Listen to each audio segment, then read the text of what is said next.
heat index that we developed for risk transfer for extreme heat events in northern India.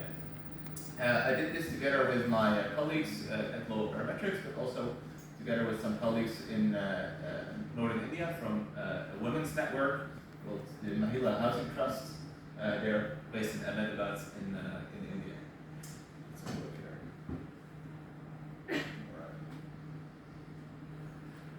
All right. Oh, sorry. Go on there. Oh, yeah. All right. So I'm going to quickly talk you through this. So the problem with insurance and financing heat wave effects is that it's very hard to do that for insurance companies because they do not know really what they are financing. So what we do is called a parametric solution to this.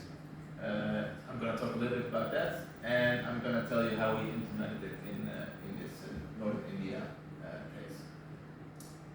Right. So as you know, heat waves are occurring more and more. There's one going on currently in India, and the effects of these heat waves can be quite diverse. So there's some direct effects, but maybe there's also some indirect effects that may also be quite variable across heat waves. So currently, commodity prices of wheat, for example, are very high. That does not occur during every heat wave. So these things are pretty variable, and therefore it's very hard to find an insurance solution for commodity prices, for example, because you just don't have them during every heat wave. All right.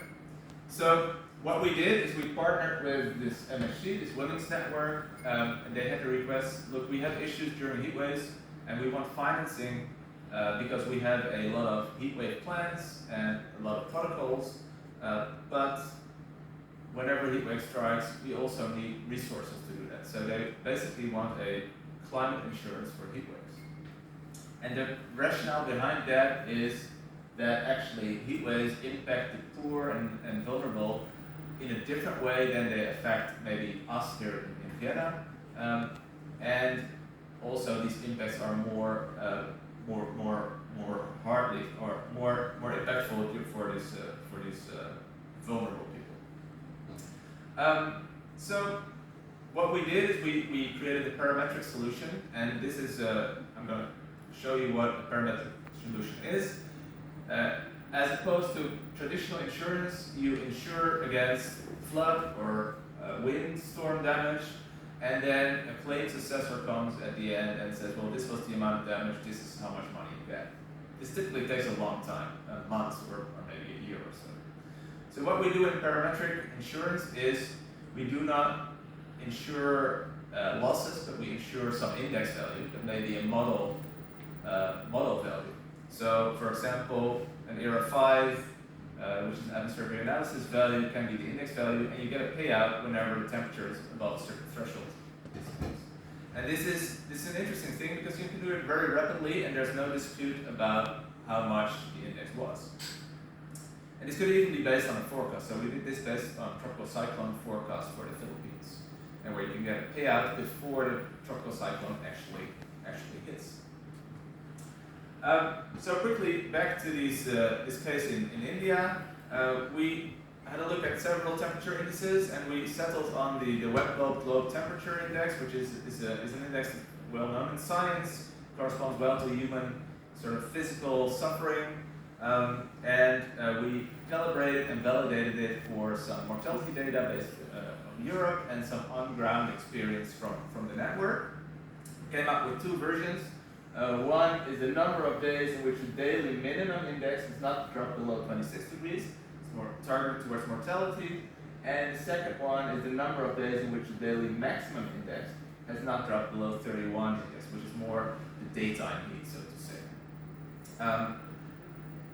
What you see here in the figure is the historical values for this location we're talking about. And in blue, you see the 2020 year that was very extreme, and you see two big periods during which the heat was actually pretty significant in this area. So to conclude this, we implemented this for this area in Northern India, And the advantage of this is that we have a very rapid payout, so that people can do something on the ground within days of an event happening, or even before if we do it on forecast. And the upside in terms of financing is that this is very transparent for both capacity providers but also for donors. So they know exactly who is getting what and also where it's going to be distributed spatially. And that is very attractive for the, sort of these intermediate organizations in the field that have several locations and they want to target their mitigation efforts or their disaster relief efforts across the locations. And with that, I say that you can ask me questions now or via email, and I thank you for sticking around and enjoy your lunch.